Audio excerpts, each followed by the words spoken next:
तो आज मैं लेके आई हूँ आपको मेरे खेत और मेरे जानवरों के पास। तो खेत में जाते हैं तो भी फेस कवर करना बहुत ज़रूरी होता है, क्योंकि जितनी देर धूप रहती है आपकी पूरी बॉडी धूप में रहती है। तो जितना जितना पार्ट बिना कपड़ों के रहेगा वहाँ वहाँ सन टैनिंग की प्रॉब्लम हो जाएगी और रंग बिरंगा कलर हो जाएगा। तो इससे बचने के लिए हम जब खेत में जाते हैं चारा काटने, फसल काटने, तो फेस कवर करते हैं। अब ये मेरा ससुराल है, तो ससुराल में मैं बिना सिर पे पल्लू के नहीं रह सकती। तो छुपते छुपाते साड़ी के पल्लू के अंदर से ही मुझे स्टॉल को अपने हेड पे रखना होता है। ठीक है, अगर कोई नहीं है, अभी कोई नहीं है सामने, अगर ससुर जी वगैरह वैसे घूमते रहते हैं, कोई ना कोई होता ही है बड़े लोग, तो उनसे बचने के लिए उनसे घूंघट करने के लिए सिर पे पल्लू एनी टाइम होना ज़रूरी है। तो अगर आपके सामने कोई रिलेटिव है जिनसे आपको घूंघट निकालना है, तो आप इस तरह से अपने फेस को बांध सकते हैं, अगर सिर से पल्लू नहीं हटाना चाहते हैं। अगर फिर भी आपको मौका मिल रहा है कि कोई नहीं है, आजू बाजू एक बार नज़र दौड़ा के देख लो, ससुर जी या कोई सासू माँ या कोई भाभी अगर आपको नहीं दिखाई दे रही है, तो 1 सेकंड के लिए पल्लू को हटा के आप अपने दुपट्टे को पीछे सिर पे बांध लीजिए, अंदर की तरफ से फोल्ड करके, और जल्दी से पल्लू को ओढ़ लीजिए। नहीं तो कोई देख लेगा तो फालतू बोलेगा, तुम्हारी बहू तो खेत में बिना पल्लू के बैठती है।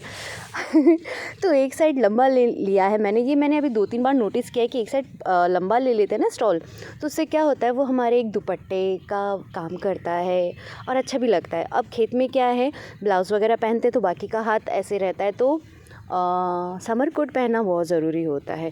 तो समर कोट पहनने का भी वही सिंपल रूल है, जो साड़ी का पल्लू इसे पूरी तरह पीछे करे और थोड़ा सा घूंघट निकाल के रखना होता है। समर कोट टाइट होता है तो जो चूड़ियाँ होती हैं वो पीछे चली जाती है और फिर उन्हें आगे लाएं। और फिर ये मेरे गोबर उठाने वाले ग्लव्स, इन्हीं को पहन के मैं चारा भी उखाड़ती हूँ, ताकि अपने हाथ ख़राब ना हो। नहीं तो इनमें मिट्टी चली जाती है और हाथ एड़ियों की तरफ फट जाते हैं और बार बार कपड़ों में उलझते हैं। तो ये मेरा टारगेट है जिसे मुझे ये कम करना है, यानी कि खरपतवार निकालनी है। आलू की फसल हो रही थी, उसमें बहुत ज़्यादा खरपतवार हो गई थी, तो मैंने सोचा क्यों ना अब उसकी खरपतवार को कम किया जाए, ताकि मेरे आलू थोड़े मोटे हो सके। नहीं तो सारा खाना ये एक्स्ट्रा चारा ही खाए जा रहा था और खुद मोटा हुआ जा रहा था। तो 2 in 1 खरपतवार उखाड़ लूँगी तो थोड़ा गायों का भी चारा हो जाएगा, वो भी पेट भर लेंगी और आलू भी फूल फूल के गोल मटोल हो जाएंगे। तो अब चारा उखाड़ने के चक्कर में एक आलू कुछ इस तरह निकल आया, तो मैंने देखा तो समझ में आया कि इसकी अभी नाभिनाल जुड़ी हुई है, तो इसे वापस मिट्टी में दाब दिया जाए, ये अभी और मोटा हो जाएगा।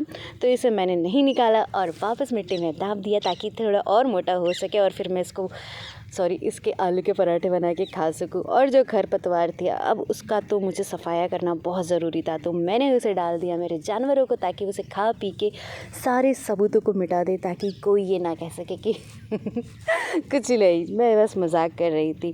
तो ये आज का मेरा फेस कवर का वीडियो था, और ये मेरे खेत हैं, ये मेरे जानवर। आई होप आपको वीडियो पसंद आएगा, और अब शाम हो चुकी है, सो बाय बाय।